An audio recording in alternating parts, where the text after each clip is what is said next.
ಈ ಮಾವಿನಕಾಯಿ ಸುಗ್ಗಿ ಬಂತಂದ್ರೆ ಸಾಕ್ರಿ, ನಮ್ಮ ಮನೆಗಾರ ವಾರಕ್ಕೆ ಒಂದು ಸಲರ ಈ ಅನ್ನ ಬೇಕ್ರಿ. ಅದೇ ರೀ ಈ ಮಾವಿನಕಾಯಿ ಚಿತ್ರಾನ್ನ ಮಾಡಲೇಬೇಕ್ರಿ. ನಡೀರಿ ಮತ್ತು ನಾ ಹೆಂಗೆ ಈ ಮಾವಿನಕಾಯಿ ಚಿತ್ರಾನ್ನ ಮಾಡ್ತೀನಂತ ಈಗ ಮುಂದೆ ತೋರಿಸ್ತೀನಂತ್ರಿ. ಈ ಚಿತ್ರಾನ್ನ ಮಾಡ್ಲಿಕ್ಕೆ ಮೊದಲೇ ನಾವಿಲ್ಲಿ ಅನ್ನ ಮಾಡಿ ಇಟ್ಕೋಬೇಕಾಗ್ತದ್ರಿ. ಅಂದ್ರೆ ಉದುರು ಅನ್ನ ಮಾಡಿ ಇಡಬೇಕು. ಅಕ್ಕಿ ಯಾವರ ತಗೋರಿ, ಒಟ್ನಾಗ ಅನ್ನ ಉದುರು ಇರ್ಬೇಕ್ರಿ. ಈಗ ಒಂದು ಕಡಾಯಿನಾಗ ಏನು ಮಾಡ್ತೀನಿ ರೀ, ಎಣ್ಣೆ ಹಾಕ್ಲತ್ತೀನಿ ರೀ. ಎಣ್ಣೆ ಚಲೋ ಬಿಸಿ ಆಯ್ತಂದ್ರೆ ನಾವಿಲ್ಲಿ ಸಾಸಿವೆ ಮತ್ತು ಜೀರಿಗೆ ಹಾಕೋಬೇಕಾಗ್ತದೆ. ಇವಕ್ಕೂ ಚಲೋ ಹಿಂಗೆ ಚಟಪಟ ಅನಿಸಿ ಸ್ವಲ್ಪ ಇಲ್ಲಿ ಕಡ್ಲಿ ಬ್ಯಾಳಿ ಹಾಗೆ ಉದ್ದಿನ ಬ್ಯಾಳಿ ಸೇರಿಸ್ಲತ್ತೀನಿ ರೀ. ಇಷ್ಟ ಇದ್ರೆ ಸೇರಿಸ್ರಿ, ಇಲ್ಲ ಅಂದ್ರೆ ಬಿಡ್ರಿ ನಡೀತದೆ. ಯಾಕಂದ್ರೆ ಒಬ್ಬೊಬ್ಬರಿಗೆ ಇಷ್ಟ ಆಗಲ್ಲ. ಆದರೆ ಹಿಂಗೆ ಸಣ್ಣ ಊರಿನಾಗ ಇವಕ್ಕೆ ಕರ್ದೇವಂದ್ರೆ ಸ್ವಲ್ಪ ಕ್ರಿಸ್ಪಿ ಆಗ್ತಾವ್ರಿ. ನಾವು ಅನ್ನ ಉಂಬ ಟೈಮ್ನಾಗ ಮಸ್ತ್ ಟೇಸ್ಟ್ ಬರ್ತದೆ. ಹಾಗೆ ಇಲ್ಲಿ ಒಂದಿಷ್ಟು ಶೇಂಗಾ ಹಾಕೊಳತ್ತೀನಿ ರೀ. ಇವಕ್ಕೂ ಸ್ವಲ್ಪ ಬಣ್ಣ ಬರತನ ನಾವು ಹುರಿಬೇಕಾಗ್ತದೆ.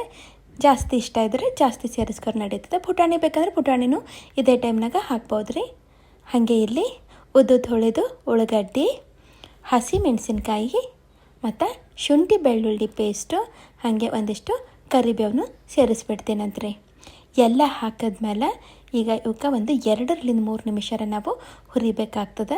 ಜಾಸ್ತಿ ಏನು ಇಲ್ಲಿ ಬಣ್ಣ ಬದಲಾಸೋದೇನು ಬ್ಯಾಡ್ರಿ. ಈಗ ಸ್ವಲ್ಪ ಉಪ್ಪು ಹಾಕ್ಲತ್ತೀನಿ ರೀ. ಅನ್ನದಾಗ ಉಪ್ಪದ, ಹೀಗಾಗಿ ನಾನು ಸ್ವಲ್ಪ ಉಪ್ಪು ಸೇರಿಸೀನಿ ರೀ. ಮತ್ತು ಅರಿಶಿನ ಪುಡಿನೂ ಸೇರಿಸ್ಬಿಟ್ಟಿನಿ. ಇವಕ್ಕೆಲ್ಲ ಏನು ಮಾಡ್ತೀನಿ ರೀ, ಒಂದು ಅರ್ಧದಿಂದ 1 ನಿಮಿಷ ತನಕ ಹುರಿತೀನಿ ಅಂತ. ಮತ್ತು ಈಗ ನೋಡ್ರಿ, ಇಲ್ಲಿ ಮಾವಿನಕಾಯಿ ಏನು ಮಾಡೀನಿ ರೀ, ತೊಳೆದು ಹಾಗೆ ಸೊಪ್ಪಿ ಸಹಿತ ನಾನು ಈಗ ತುರಿದು ಸೇರಿಸೀನಿ ರೀ. ಬೇಕಾದ್ರೆ ನೀವು ಸೊಪ್ಪಿ ತೆಗೆದು ಹಾಕ್ಬೋದು, ಹೆಂಗೆ ಹಾಕೋರು ನಡೀತದೆ. ಇದಕ್ಕೆ ಒಂದು ಅರ್ಧ ನಿಮಿಷ ಹುರಿತೀನಂತ. ಈಗ ಹಸಿ ಕೊಬ್ಬರಿ ತುರಿದು ಸೇರಿಸ್ಲತ್ತೀನಿ ರೀ. ಹಾಗೇನು ಮಾಡ್ಬೋದು ರೀ. ಆದರೆ ಈ ಹಸಿ ಕೊಬ್ಬರಿ ಹಾಕೋದ್ರಲ್ಲಿಂದ ನೀವು ನೋಡಿರಿ ಟೇಸ್ಟ್ ಅಂತೂ ಭಾರಿ ಅಂದ್ರೆ ಭಾರಿ ಬರ್ತದೆ ರೀ ನಮ್ಮ ಚಿತ್ರಾನ್ನದಾಗ. ಎಲ್ಲ ಹಾಕಿದ್ಮೇಲೆ ಚಲೋ ಹುರಿದ್ರಿ ಮತ್ತೊಂದು ಅರ್ಧ ನಿಮಿಷ.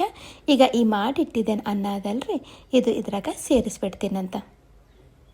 ಹಾಗೆ ಈಗ ಕೊತ್ತಂಬರಿನೂ ಸೇರಿಸ್ಬಿಡ್ತೀನಿ ರೀ. ಈಗೇನು ನಾವು ಇದಕ್ಕೆ ಹುರಿಯೋದು ಬ್ಯಾಡ್ರಿ. ನಾ ಈಗ ಸ್ಟವ್ ಆಫ್ ಮಾಡೀನಿ ರೀ. ಹಾಗೆ ಏನು ಮಾಡ್ತೀನಿ ರೀ, ಈ ಮಸಾಲೆದಾಗ ಈ ಅನ್ನಕ್ಕೆ ಚಲೋ ಕಲಿಸ್ಕೊಂಡ್ರೆ ಆಯ್ತು ರೀ. ಮತ್ತೇನು ಇದಕ್ಕೆ ಬಿಸಿ ಮಾಡಿ ಇಡೋದು ಬೇಕಾಗಲ್ಲ. ನೋಡ್ರಿ ಏನು ಮಸ್ತ್ ಕಲರ್ ಬಂದದಂತ ನಿಮಗೆ ಕಾಣಿಸ್ಲತ್ತಿರ್ಬೇಕ್ರಿ. ನಮ್ಮನ್ನ ಇಲ್ಲಿ ಅಂದ್ರೆ ಏನು ರೀ, ನಮ್ಮದು ಮಾವಿನಕಾಯಿ ಚಿತ್ರಾನ್ನ ಇಲ್ಲಿ ರೆಡಿ ಆಗ್ಯದ್ರಿ. ನೋಡಿರಲ್ರಿ. ಹಾಗಾದ್ರೆ ಒಂದ್ಸಲ ಮಾಡಿರಿ, ಮತ್ತು ಹೆಂಗೆ ಅನ್ನಿಸ್ತಂತ ನಂಗೆ ಕಾಮೆಂಟ್ ಮಾಡಿ ಹೇಳೋದು ಮರಿಬೇಡ್ರಿ.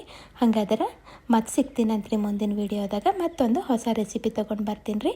Thank you.